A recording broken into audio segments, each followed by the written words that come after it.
Bismillahirrahmanirrahim.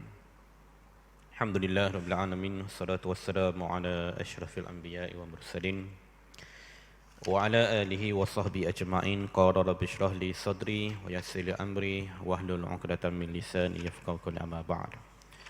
Alhamdulillah, setinggi-tinggi syukur pada Allah. Salawat dan salam kepada baginda Rasulullah sallallahu alaihi wasallam. Dan dikasihi seluruh kepimpinan masjid, imam, bilal, guru-guru, asatizah, para pelancong, para tetamu Allah, muslimin muslimah yang dirahmati Allah sekalian. Kita sambung pengajian sirah. Tajuk malam ini berkenaan hijrah pertama dalam Islam. Kita review sikit tajuk yang lepas, iaitulah tajuk mengenai permulawan ekonomi. Permulawan ekonomi berlaku pada tahun ke-7 kenabian dan berakhir pada tahun ke-9 kenabian, nak masuk ke tahun ke-10 kenabian. Para sahabat radhiyallahu anhum dan juga Rasulullah dipulakan selama 3 tahun maknanya. Dan itulah tempoh mereka bertahan, berlapar, tak cukup makan. Itulah pengalaman yang sangat pelik dialami oleh para sahabat generasi awal Islam. Oleh yang demikian, kita akan masuk tajuk hijrah pertama dalam Islam. Jadi hak ni ekoran penindasan yang sangat berat dan sangat kerah yang dialami oleh orang Islam. Akhirnya Rasulullah membenarkan orang-orang Islam keluar daripada tanah air mereka. Jadi mari kita tengok tajuk ini. Kata pengarang buku, setelah Rasulullah melihat penyiksaan puak Quraisy terhadapnya dan penderitaan pengikut baginda yang amat berat, dan baginda tidak sanggup lagi melindungi mereka, maka baginda sendiri mengemukakan pandangan supaya umat Islam yang kecil bilangannya itu berhijrah ke Habsyah kerana rajanya pada waktu itu tidak kejam. Tak apa-apa, Rasulullah minta orang-orang Islam ni keluar daripada tanah air. Jadi di sini jelas pada kita, Rasulullah bukanlah seorang pemimpin yang nak ambil kesempatan daripada pengikut dia supaya selamat daripada orang. Bermakna baginda tak bimbang pada diri dia, tapi baginda lebih bimbangkan pada umat Islam yang ada pada waktu itu. Ini yang pertama kita dapat. Lalu kaum muslimin pun menerima baik pandangan Rasulullah, lalu mereka pun berhijrah beramai-ramai berlindung di sana. Di antara mereka yang terkemuka ialah Uthman bin Affan, isterinya Ruqayyah puteri Rasulullah. Jadi anak Rasulullah juga terlibat. Jadi Sayyidina Uthman bin Affan ni tuan-tuan, beliau digelar sebagai Zu Nurul Ain. Kenapa dia digelar Zu Nurul Ain? Kerana isteri pertama dia, anak Rasulullah, mati isteri pertama dia, lalu dikahwinkan dengan isteri anak Rasulullah yang kedua, iaitulah Ummi Kalsum. Sebab itulah digelar Zu Nurul Ain. Yang lainnya Mus'ab bin Umair, Abdurrahman bin Auf, jumlah kesemuanya lebih kurang 80 orang. Bila puak Quraisy melihat kejadian ini, mereka pun terus mengirimkan utusan kepada Najasyi. Beliau adalah Abdullah bin Rabi'ah dan Amr bin Al-As. Tuan-tuan, Amr bin Al-As masa ni dia belum Islam lagi. Dan akhirnya bila Amr bin Al-As masuk Islam, ketika nak berlakunya pembukaan kota Mekah, mana dah lama dah tu, Rasulullah hijrah, berlaku perang Badar, berlaku perang Uhud, berlaku perang Khandaq ataupun Ahzab, berlaku perang lain lah, sehinggalah tahun ke-6 berlaku pembukaan kota Mekah. On the way Rasulullah nak masuk ke kota Mekah tu, Amr bin Al-As keluar daripada kota Mekah pergi ngadap Rasulullah, menyatakan beliau ingin menjadi salah seorang pengikut baginda Rasulullah dan mengucapkan 2 kalimah syahadah. Baik. Dan akhirnya Amr bin Al-As pada zaman Umar ibn Khattab menjadi khalifah selepas Abu Bakar As-Siddiq. Beliau dilantik salah seorang panglima yang akhirnya salah seorang yang mengalahkan kerajaan Rom Byzantine, dan beliau diangkat menjadi gubernur kepada wilayah yang dikenali pada hari ini dengan Mesir. Sebab tu tuan-tuan, kalau orang pergi ziarah ke Mesir, di kota Mesir tu, di ibu kota dia Kairo, tuan-tuan akan jumpa Masjid Amru bin Al-As yang ada sampai ke hari ini. Lalu utusan ini membawa cenderamata yang banyak kepada maharaja ini, pengiring dan ahli agamanya, dengan harapan Najasyi akan menghalau semua orang Islam daripada Habsyah dan menyerahkan kembali mereka kepada puak Quraisy.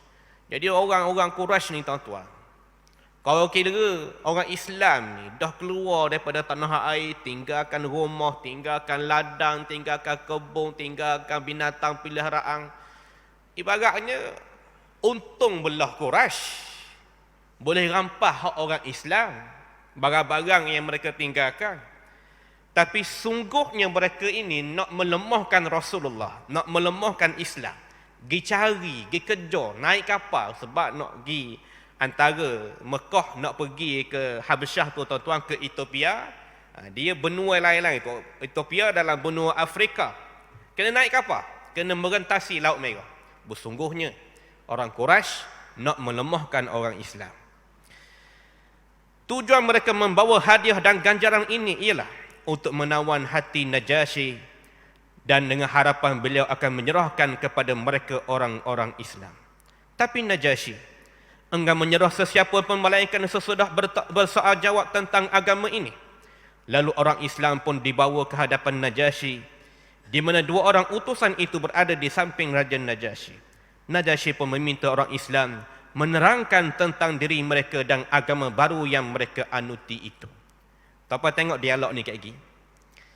Padahal generasi Islam ni baru 7 tahun belajar dengan Rasulullah. Sekejap je baru. Tapi dia punya cara fikir, dia punya cara perbahasan, cara komunikasi dengan mana diplomasi itu, tuan-tuan tengok kayak gini.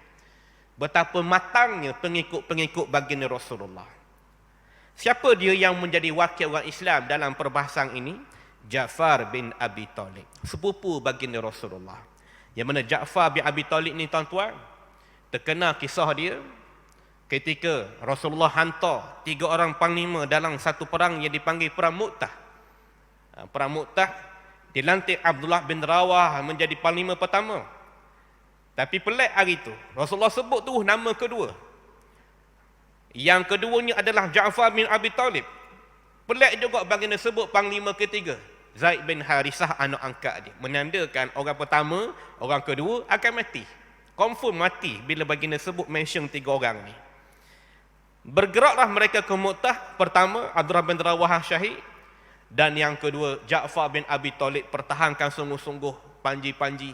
Dipegang tangan kanan, dipotong tangan kanan. Dipegang tangan kiri, dipotong tangan kiri. Ditusuk ke dada, barulah jatuh rebak. Itulah dia sepupu baginda Rasulullah yang menjadi pembahas dalam peristiwa dengan Raja Najasyi. Macam mana dia kata? Dia bangun dan berucap, ke hadapan Maharaja, sebenarnya kami ini pada masa dahulu, iaitulah pada zaman jahiliyah, penyembah berhala, memakan bangkai, melakukan kejahatan, berperang berkelahi, yang kuat menganiaya yang lemah, sehinggalah Allah mengutuskan seorang Rasul daripada kalangan kami. Beliau itu memang terkenal dengan jujur, amanah, suci, pekerti, dan utusan itu menyeru supaya kami berkata benar, bersifat dengan sifat terpuji, jujur, ikhlas dan beramanah, menyeru kami menyembah Tuhan yang Maha Esa dan meninggalkan penyembahan berhala, berbaik-baik dengan jiran tetangga, meninggalkan kejahatan dan peperangan yang berlarutan, serta segala sesuatu yang keji. Seruannya tadi kami terima dengan baik. Segala yang dibawanya kami percaya sepenuhnya. Tapi kaum kami termasuk 2 orang utusan ini menyeksa dan menekan kami supaya kami balik semula ke agama lama.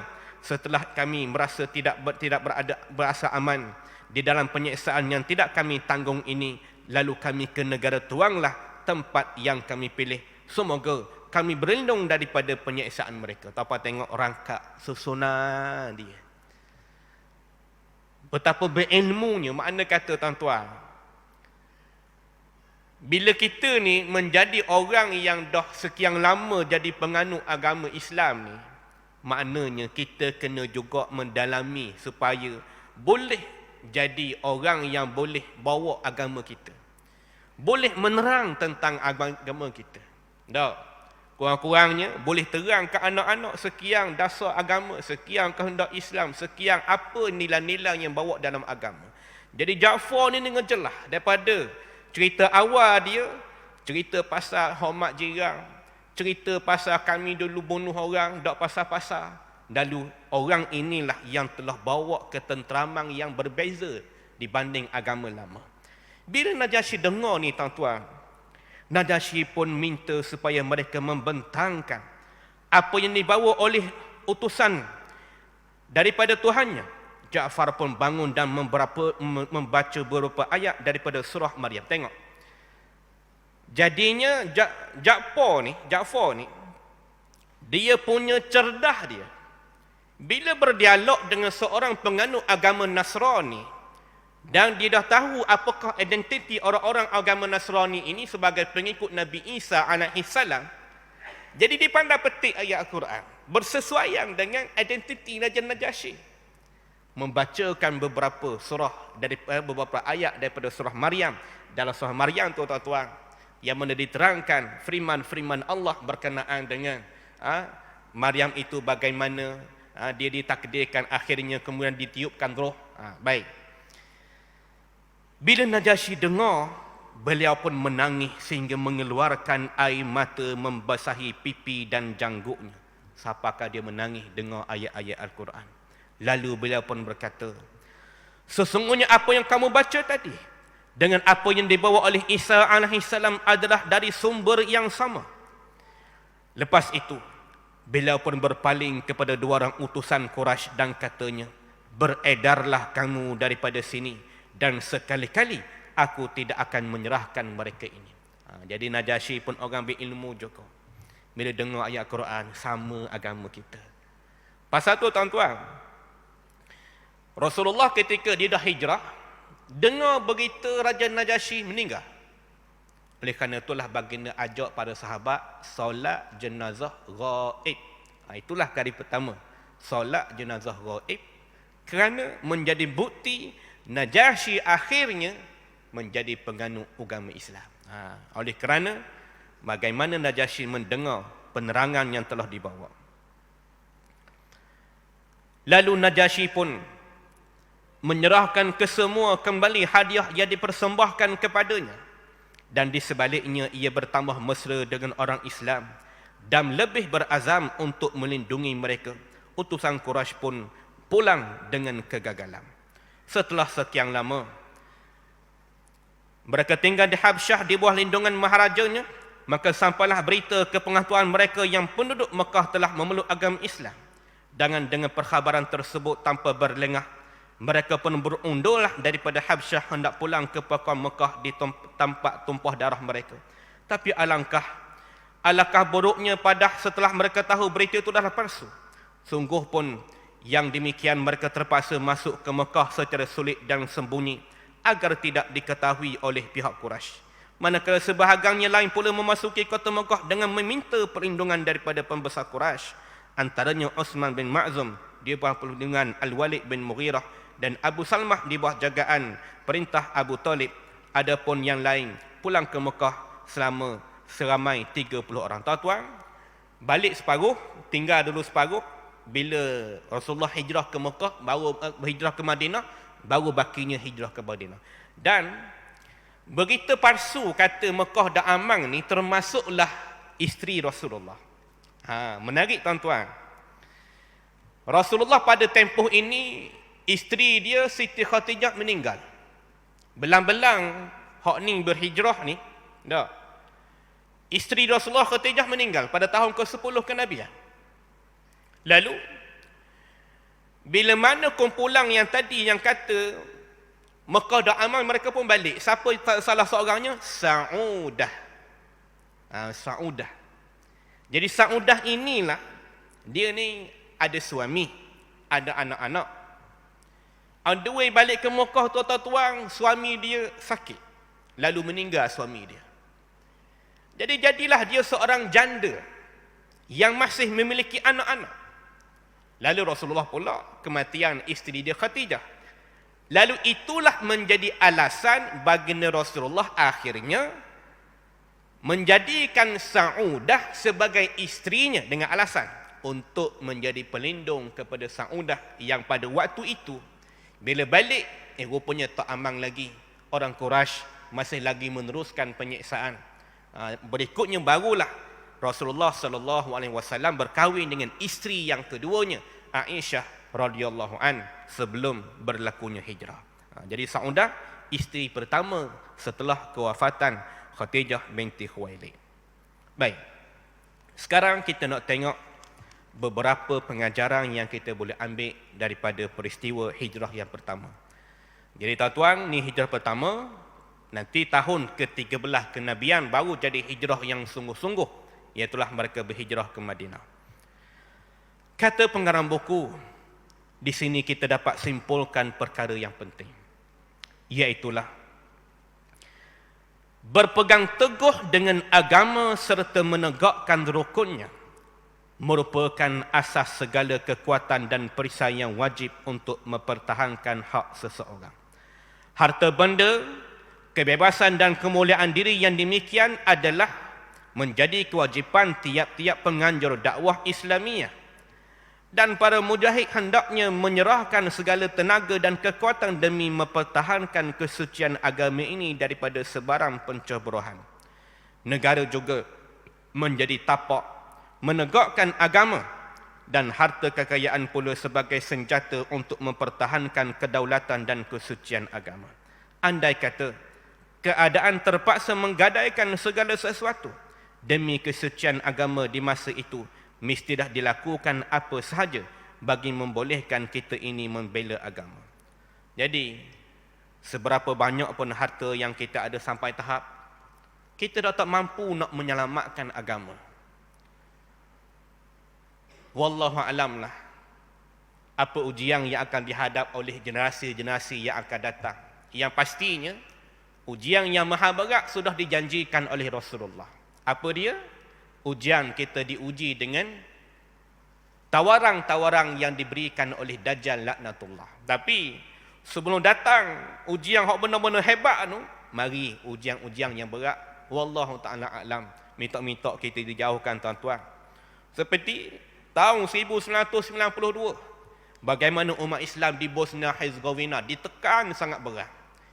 Orang Islam di Kosovo ditekan dengan sangat berat apabila Yugoslavia berpecah, runtuhnya negara komunis Yugoslavia, berpecahlah. Orang di sana adanya puak Kroatia, bina kerajaan Kroatia. Ada sana adanya puak Serb, terdirilah kerajaan Serbia. Tapi di sana ada juga orang-orang yang tinggal di Bosnia. Bosnia satu wilayah, Herzegovina satu wilayah. Bergabunglah kerana etniknya ramai penganut agama Islam yang hampir bila digabungkan mencecah hampir 60% rakyat dia. Tapi malang tuan-tuan, jirang sebelah yang baru merdeka, Serbia, tak puas hati kerana tertegaknya satu negara yang baru tetapi ramai rakyat dia beragama Islam. Akhirnya mereka menyerang tuan-tuan. Ini kisah tuan-tuan dulu. Tuan-tuan tubik di kaca TV tahun 1992 berlakunya perang Bosnia Herzegovina dengan Serb. Mereka diserang, ditekan sangat berat kerana hanya mereka menganut agama Islam. Na'udzubillah, kita bimbang ujian itu akan ada untuk generasi yang akan datang di wilayah kita. Jadi minta jauhlah apa generasi yang tak mampu kita nak tanggung seperti yang dialami oleh orang-orang Islam di Bosnia. Satu wilayah nama dia Srebrenica. Hingga kan setiap tahun orang-orang di Bosnia akan adakan satu majlis memperingati orang-orang di wilayah Srebrenica di Bosnia. Kerana tuan-tuan, pada peristiwa pada bulan Julai pada tahun 1994, puak-puak Serb masuk ke wilayah ini tuan-tuan. Mereka bawa beberapa buah bas mengangkut rakyat yang ada, tak kira perempuan, lelaki, tua, muda, punggah belaka yang mari daripada tubik daripada rumah dan dibawa ke satu tempat. Lalu akhirnya mereka dibunuh beramai-ramai. Akhirnya bila dah renjatan senjata tahun 1995 PBB masuk tuan-tuan, akhirnya dapat dikesan satu tempat yang mana ditanam mayat beramai-ramai seluas padang bola, dan diperkirakan jumlah mereka sejumlah 8,000 orang. Itulah peristiwa hitam yang dialami. Itu menandakan tuan-tuan, kita minta jauh peristiwa yang tak mampu kita nak tanggung bila mana ditekan. Dan jika saat itu tiba, kata pengarang buku, betapa pentingnya kita menjaga nilai agama kita, menjaga syahadah yang kita ada. Bila dipaksa untuk menggadaikan agama, apa jua yang kita ada pada waktu itu, baik harta kekayaan, baik apa benda yang bernilai pada mata kita, letaklah agama itu lebih bernilai di hadapan kita. Kata beliau menambah lagi, tidak ada erti hidup tanpa agama. Tidak ada erti hidup sekiranya agama sudah hancur. Malah kehidupan tanpa agama lambat laun akan musnah dan binasa. Sekiranya agama dapat mengambil tempat di hati, setiap hati sanubari manusia, suruhannya dapat dipraktikkan di dalam masyarakat, percayalah bahawa segala apa yang dikorbankan demi kesucian agama itu tidak hilang begitu sahaja. Malah bangsa itu dianggap segagah-gagah bangsa, kesucian agamanya tidak dicerobohi. Subhanallah tuan-tuan. Kita rasa bertuah dan bersyukur. Sejarah berdirinya negeri Terengganu Darul Imam kita. Sejarah berdiri negeri Terengganu Darul Imam kita dimulai dengan penemuan batu bersurat tahun 1902. Penemuan batu bersurat di Kampung Buluh. Ternyata nenek moyang negeri Terengganu dulu sudah mengamalkan nilai-nilai Islam yang dipercayai. Rekod pada batu bersurat berkenaan direkodkan 22 Februari 1303 Masihi. Bermakna nenek moyang kita 700 tahun yang lampau sudah mengamalkan, mempraktikkan nilai-nilai agama. Lalu tuan-tuan, mari kita semak sejenak. Sultan pertama negeri Terengganu, Sultan Zainal Abidin. Beliau tuan-tuan, awalnya beliau diangkat menjadi Sultan negeri Terengganu di Tanjung Baru dekat Kuala Berang. Lalu tuan-tuan, daripada Tanjung Baru kepada Kuala Berang, beliau pindah pusat pemerintahan dia ke Langgar dekat Kuala Berang juga, nak masuk ke Aceh. Dan menarik, beliau pindah lokasi yang ketiga. Di mana tuan-tuan? Di Kampung Pulau Manih. Dan di Kampung Pulau Manih inilah adanya seorang ulama bernama Syekh Abdul Malik. Tuan-tuan, orang inilah, insang inilah yang akhirnya Kerajaan Negeri Terengganu tukar nama sekolah agama dekat kampung mana tu, Panji Alam tu, diberi nama Sekolah Menengah Agama Syekh Abdul Malik, mengenang jasa ulama yang sangat berjasa, pengasas pengajian pondok negeri Terengganu. Nak royaknya tuan-tuan, Sultan Zainal Abidin beliau pergi ke Pulau Manih, akhirnya beliau menjadi menantu kepada Syekh Abdul Malik, Tok Pulau Manih. Menandakan apa? Betapa akrabnya pemimpin negeri Terengganu, Sultan pertama, dengan ulama yang ada pada waktu itu. Akhirnya barulah beliau pindah pusat pemerintahan beliau yang terakhir di Bukit Keledang, di hadapan Hotel Seri Malaysia yang ada pada hari ini, dan dimakamkan di sana. Tapi istana dia tak ada roboh dah. Yang ada adalah makamnya saja. Yang berikutnya, cucu beliau Sultan Zainal Abidin yang kedua. Ini menarik. Kalau tuan-tuan tengok meja kuliah yang duduk kat depan kita ni, tuan-tuan boleh tengok tahun dalam tulisan Jawi. Tahun 1793.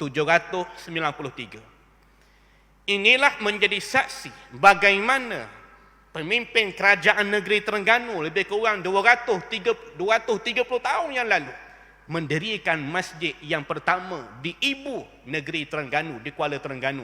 Di masjid ini, pasal itulah digelar Masjid Zainal Abidin. Kerana Sultan Zainal Abidin yang kedua lah yang mendirikan masjid ini 230 tahun yang lalu. Menandakan apa tuan-tuan? Menandakan bagaimana pentingnya agama yang telah diletakkan oleh pemimpin negeri Terengganu. Itu dia. Dan kalau tuan-tuan tengok lagi silsilah yang berikutnya, diangkat Syekhul Ulama oleh Sultan Umar, Sultan yang ke-9 negeri Terengganu. Iaitulah beliau melantik Sayyid Muhammad Al-Idrus Siapa ni tuan-tuan? Kalau saya sebut nama penuh dia mungkin kita tak boleh takak. Tapi beliau adalah Tok Ko Tuan Besar, yang mana masjid dia, sempena nama dia didirikan di dekat kampung Campang Tiga. Menjadi penasihat kepada Sultan Umar, menandakan Sultan telah mengangkat ulama, maknanya tidak meninggalkan agama, bahkan meletakkan agama di tempat yang tertinggi. Dan akhir sekali tuan-tuan, apabila perjanjian Inggeris Siam ataupun digelar juga perjanjian Bangkok tahun 1909 antara kerajaan Siam dengan kerajaan British. Dan kerajaan Siam ni tuan-tuan akhirnya menyerahkan 4 negeri di bawah pemerintahan dan pentadbiran British, iaitulah Kedah, Perlis, Kelantan dan juga Terengganu. Pada waktu itu menjadi Sultan Negeri Terengganu adalah Sultan Zainal Abidin yang ketiga. Lalu tuan-tuan, walaupun demikian perjanjian berat sebelah, mana Sultan marah apabila Siam mengadakan perjanjian tanpa pengetahuan raja-raja 4 negeri, yang mana mengakibatkan Kelantan kehilangan Tabal yang diberi nama kemudian dengan Takbai. Kedah hilang beberapa wilayah seperti Senoi. Jadi tuan-tuan, Sultan Zainal Abidin bila melihat keadaan yang sangat tidak selamat ini, bimbang nilai agama dijauhkan dan disisihkan oleh penjajah pada waktu itu, apa tindakan beliau? Tindakan beliau mengarahkan Syed Abdul Rahman, ataupun kita gelar dia Tok Ko Paluh. Tok Ko Paluh tuan-tuan diminta supaya menyiapkan, mendraftkan satu undang-undang tubuh negeri Terengganu, supaya British tak boleh buat suka hati kepada kerajaan negeri Terengganu yang majoritinya adalah penganut agama Islam. Akhirnya pada 2 November 1911 siaplah rang undang-undang kita, Undang-Undang Tubuh Negeri Terengganu, yang diberi nama Itqan Al-Muluk Bitakbidi As-Suluk. Tuan-puan, kalau tuan-puan baca fasa-fasa yang ada dalam undang-undang ni, kalau tak salah saya lah, pada fasal yang ke-14 dinyatakan dengan jelas oleh fasa ini yang dibuat oleh Tok Ko Paluh dan juga ulama-ulama pentadbir-pentadbir yang ada pada zaman dia, dinyatakan dengan sangat jelas apa dia tuan-tuan, iaitulah negeri Terengganu merupakan kerajaan Melayuwiyah Islamiyah. Tu tuan-puan, inilah identiti negeri Terengganu kita. Beginilah terbinanya Terengganu Darul Iman sebelum kita mencapai kemerdekaan tahun 1957. Jadi pernyataan yang disebut oleh pengarang buku ini tidak ada erti hidup tanpa agama. Itulah yang telah dilaksanakan oleh ulama-ulama silih berganti. Pemimpin-pemimpin Sultan Terengganu silih berganti tuan-tuan. Kata pengarang buku, ini adalah undang-undang Tuhan di muka bumi sejak dahulu lagi, di mana kekuatan rohani merupakan bekalan pelindung dan azimat untuk mengawasi dan mengawal kedaulatan dan keutuhan kebendaan setiap bangsa yang tinggi akhlak, akidah kepercayaan yang sihat dan kehidupan kemasyarakatannya yang harmoni. Maka suasana kebendaannya juga turut seimbang dan kukuh. Tuan-puan, ni formula yang dinyatakan oleh pengarang buku ni adalah formula.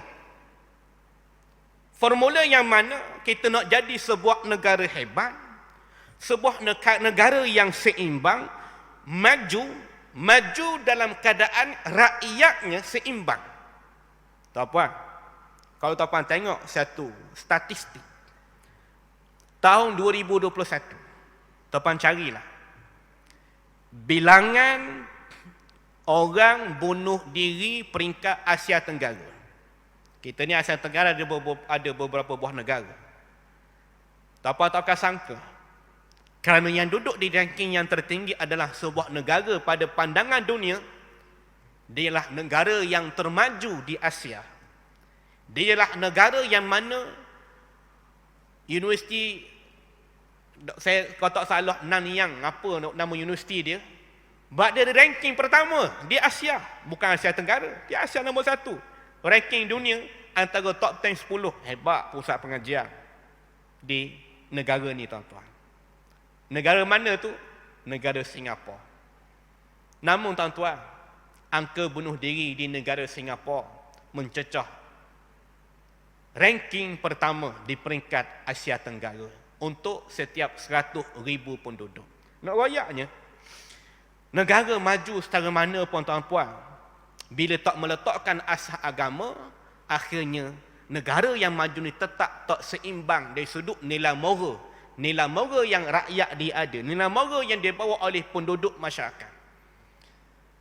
Seperti tahun lepas, dengan yakinnya, Perdana Menteri Singapura mengumumkan untuk meleraikan satu akta yang diwujudkan sebelum kita merdeka.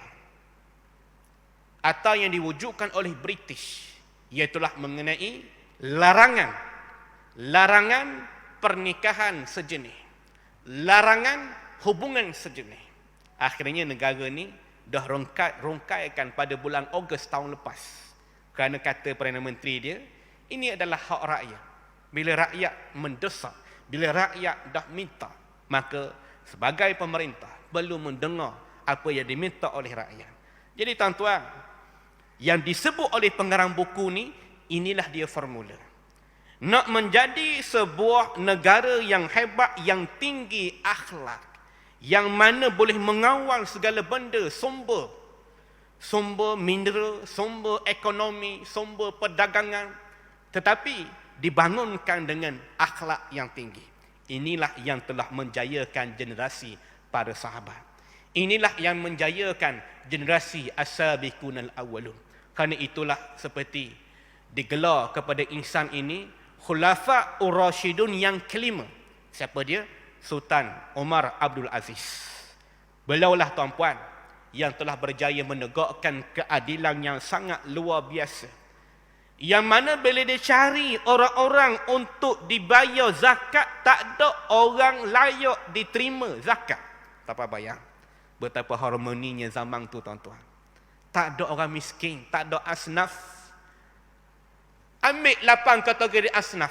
Fakir, miskin, berhutang, apa segala. 8 asnaf zaman Umar Abdul Aziz tak ada. Betapa harmoninya rakyat yang hidup pada zaman dia. Sampaikan Umar Abdul Aziz kata, kita perlu merdekakan orang-orang yang duduk di bawah kerajaan orang bukan Islam. Sampaikan duit ini dileburkan ya, di negeri orang bukan Islam untuk meninggikan syiar agama. Kata pengarang buku, bangsa yang pincang, masyarakat yang akhlaknya sudah runtuh, akidah pegangan sudah tidak ada lagi, maka percayalah, suasana material dan sumber kekayaannya juga akan runtuh, menjunam ke dasar kehancuran yang menyeluruh. Kena pada kita ni tuan-tuan. Maknanya hebat, setara mana hebat negara Eropah hebat, negara US Allah hebat, kayanya pitih dia, banyaknya minyak, sumber minyak, macam-macam sumber mineral lah ada. Tapi tuan-puan, masyarakat yang telah meninggalkan agama yakinlah, masyarakat yang sedemikian rupa tidak akan bertahan lama. Kemungkinan engkau akan bertemu dengan satu bangsa yang masyarakatnya sudah pincang dan perjalanan rohaninya sudah tempang, tapi masih lagi tegak dan gagah ekonomi dan mineral. Ini kita pandang orang-orang belah barat ni tuan-tuan. Maju, bangunannya susung, bangunannya megah, dan kena juga pada kita. Setara mana hebatnya kita ni tuan-tuan, kalau dah mula tinggalkan agama, habis. Masyarakat akan punah, masyarakat akan berlumba, masyarakat jadi tamak, masyarakat jadi balah, masyarakat jadi hasad dengki kuat, hidup tak harmoni. Tak. Ada yang jadi mangsa ditipu, ada yang mangsa macam-macam lah. Benda-benda yang tak baik timbul dalam masyarakat bila masing-masing meninggalkan agama. Mungkin engkau, kita ni, tidak nampak dan rasa perjalanannya ini kerana umur manusia terlalu singkat.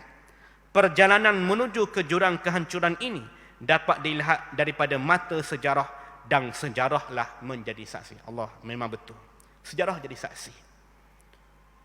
Tuan-puan, bukan kata orang lain, kerajaan Islam seperti kerajaan Islam Abbasiyah akhirnya runtuh.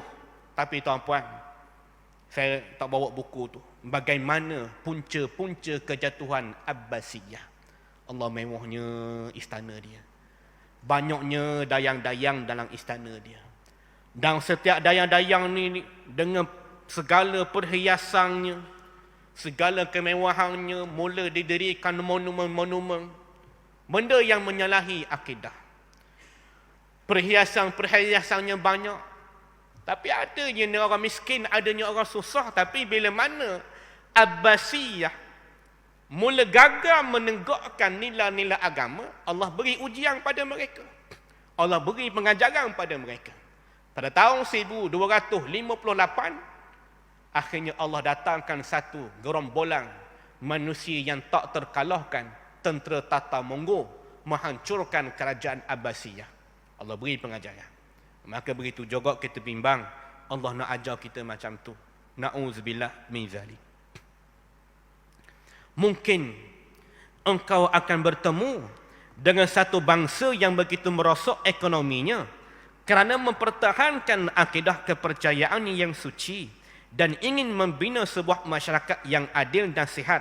Percayalah, masa kemerosotan ekonomi ini tidak akan berlarutan, dan di dalam beberapa masa yang singkat saja bangsa ini akan bangun, menyuburkan penganjur ideologinya, akan membimbing tangan rakyat jelatanya untuk membangun semula kemajuan ekonomi, dan tidak berapa lama terlihatlah satu bangsa yang kuat pegangannya dalam akidah dan ekonominya yang stabil. Kalau contoh hak negara Islam macam ni sekarang, tuan-tuan boleh tengok Yaman lah. Yaman antara negara yang tenang lah sekarang, tuan-tuan. Negara ahli sunnah wal jemaah yang antara yang lemah ada di Yaman. Sekarang masih lagi perang dingin, kerana ada mazhab puak Syiah Houthi. Mazhab puak Syiah Houthi ni mereka angkat senjata dan melawan kerajaan Yaman. Maknanya beberapa wilayah masih sengit lagi, tapi secara keseluruhannya Yaman sekarang tengah sekarat, tengah sakit kerana tanaman tak boleh nak tanam, gandum tak boleh nak tanam, jagung tak boleh nak tanam. Kalau tanam pun musuh pergi serang pula, macam-macam masalah lah. Sebab itulah banyak juga sekarang NGO yang hantar bantuan pergi ke sana, terutamanya pada musim sejuk lah. Tapi yakinlah, kata pengarang buku, negara yang selemah-lemah sedemikian rupa, sampai satu masa mereka akan bangkit semula. Yang mana bangkit macam mana? Dia kata dua formula tadi. Pegangan agama yang kuat, ekonomi yang stabil. Kita tak tahu. Tiba-tiba Allah bukakan dalam tanah tu, ditemukan sumber mineral.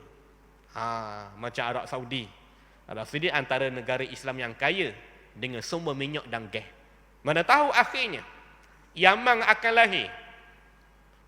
Tempat tapak-tapak, ya, tanah Arab tu dikorek atas tanah, tuan-tuan. Kita ni belah Malaysia ni, kita korek kat laut, tempat mereka ada juga laut dan ada juga tanah. Korek gas dan juga petroleum. Kita dah tahu apakah Allah akan berikan anugerah pada mereka. Dan kata pengarang buku, akan lahir jugalah selemah-lemah negara, mereka kuat pegangan akidah dan ekonominya yang tenang. Oleh itu, maka teras dakwah Islamiyah ialah mengorbankan harta benda, negara dan kehidupan seluruhnya demi mempertahankan kedaulatan Islam. Pengorbanan demikian akan memberi jaminan kepada keselamatan kekayaan negara dan kehidupan rakyatnya. Untuk yang demikian, maka diadakan dan disyariatkan sistem berhijrah dalam Islam, di mana Rasulullah menyuruh sahabatnya berhijrah ke luar negeri setelah mereka menerima penghinaan dan penyiksaan yang amat sangat daripada puak Quraisy. Kalau kira tuan-tuan rugilah kan. Rugilah, mu tinggal ladang kamu, mu tinggal kebun, mu tinggal rumah, mu tinggal harta. Dah patutlah macam tu.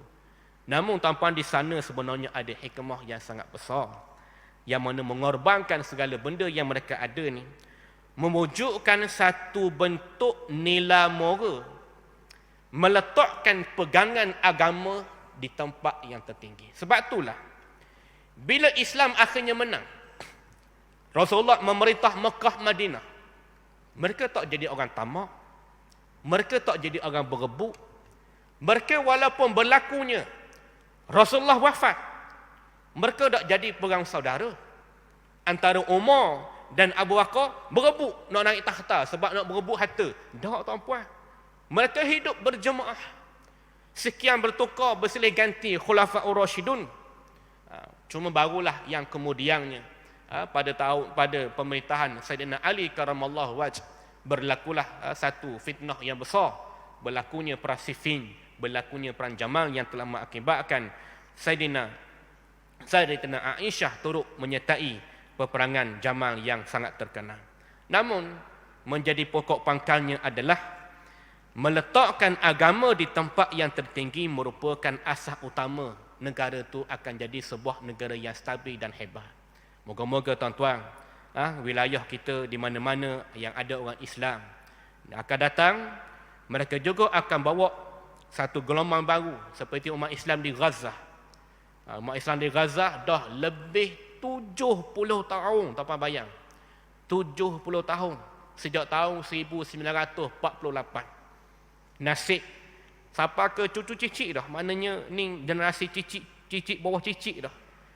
Moyang mereka, datuk mereka dizalimi oleh penjajah yang ada di tempat mereka, dan akan sapalah satu tempoh nanti mereka ini akan diadili dengan sebaik-baiknya. Jadi sekadar itu sajalah pertemuan kita pada malam ini, tuan-tuan, yang mana perbincangan kita mengenai hijrah pertama dalam Islam, dan nanti kita akan masuk tajuk berikutnya, utusan pertama menemui baginda Rasulullah. Jadi mereka ni apabila Ja'far bin Abi Talib bertapak dekat Habsyah, seramai 80 orang. Tapi rupa-rupanya diam-diam adanya orang-orang penganut agama Nasrani di Habsyah mula mereka ini dijinakkan dan akhirnya menganut agama Islam, dan akhirnya nanti kita akan bincang akhirnya mereka pergi menghadap baginda Rasulullah dan memeluk agama Islam. Kita akan jumpa pertemuan yang akan datang. Yang baik datang daripada Allah, yang lemah datang daripada diri saya sendiri. Wabillahi taufiq hidayah. Assalamualaikum warahmatullahi taala wabarakatuh.